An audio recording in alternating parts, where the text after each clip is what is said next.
Have you ever wondered if your sweetness is actually holding you back? What if the version of you that everyone praises, the polite one, the agreeable one, the one who never raises his voice, is actually the very thing keeping you away from the relationships, respect, and life you truly deserve?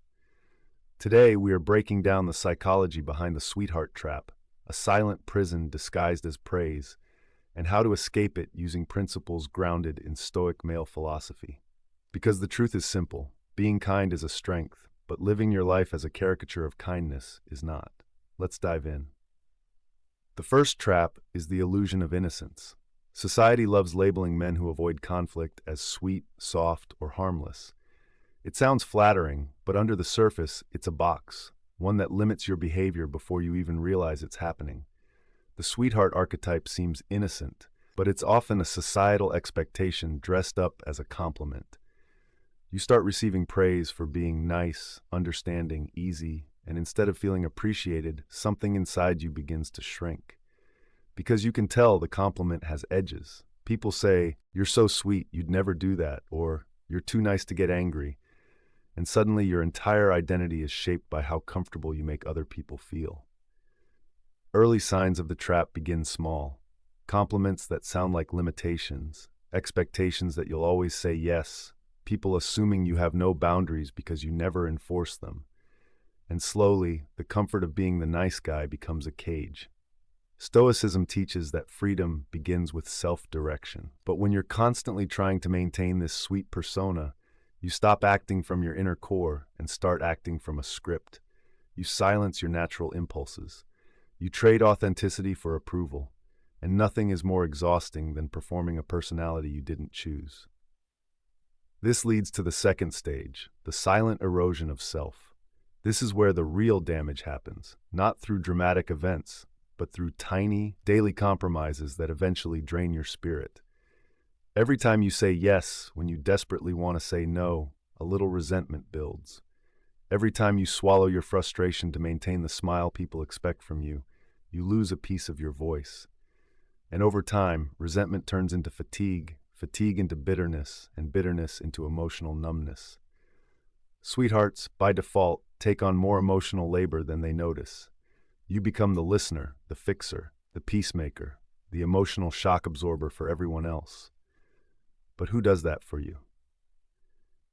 When you're always agreeable, people assume you're fine even when you're burning out inside. And because you've trained everyone to see you as the one who's okay, your needs evaporate. You start feeling invisible, not because people don't care, but because you never demanded to be seen. That's the cost of the sweetheart trap, losing your ability to express what you truly think, want, or feel. But here's the good news. You can reclaim your narrative. The moment you start identifying your true boundaries, the things that make you feel respected, the behaviors you will and will not accept, you begin rewriting the script. Boundaries are not walls, they are doorways to self-respect. And the first tool is the power of no. Stoicism teaches us that calm rejection is more powerful than aggressive compliance. Saying no doesn't make you rude, it makes you real. No protects your energy. No honors your time. No reminds you that you are not here to be consumed by others. You don't need to shout it. You don't need to justify it. You just need to say it firmly, clearly, and without guilt. The next step is communicating your needs. This might feel foreign at first because you're used to minimizing yourself. But expressing what you want and don't want isn't selfish. It's necessary for any real connection. Speak with kindness, but speak with spine. A soft tone does not mean a soft life. When you express yourself honestly, you give others permission to relate to the real you, not the safe version of you, not the comfortable you, but the authentic you. And that authenticity leads to something powerful, building genuine connections. When you stop performing sweetness and start living truthfully, you begin attracting people who value your real personality, people who respect your boundaries, who engage with your opinions, who appreciate your complexity. Healthy relationships, romantic or otherwise, require two fully present individuals, not one strong personality and one people pleaser. And here's something most men never learn. Healthy conflict is a good thing. Disagreement doesn't destroy relationships, it strengthens them.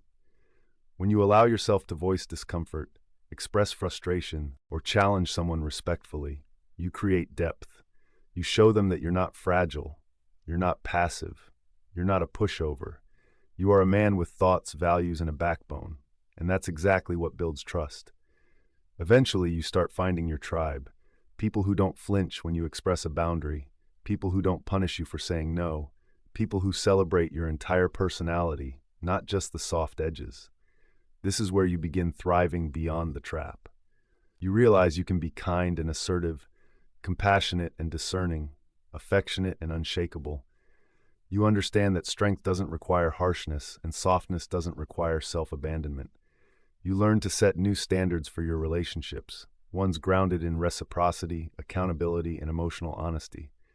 And as these standards rise, something beautiful happens. You feel lighter, freer, more yourself than you've been in years.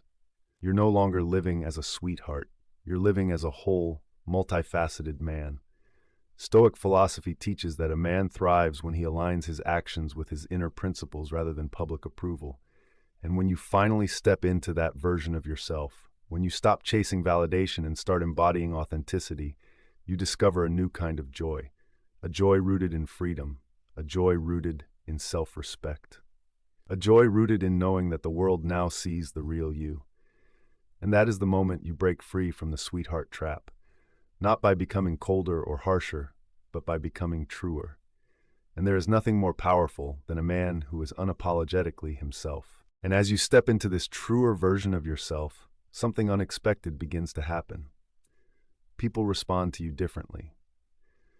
Not because you've changed into someone new, but because you've finally allowed the world to meet the man you always were beneath the layers of polite obedience.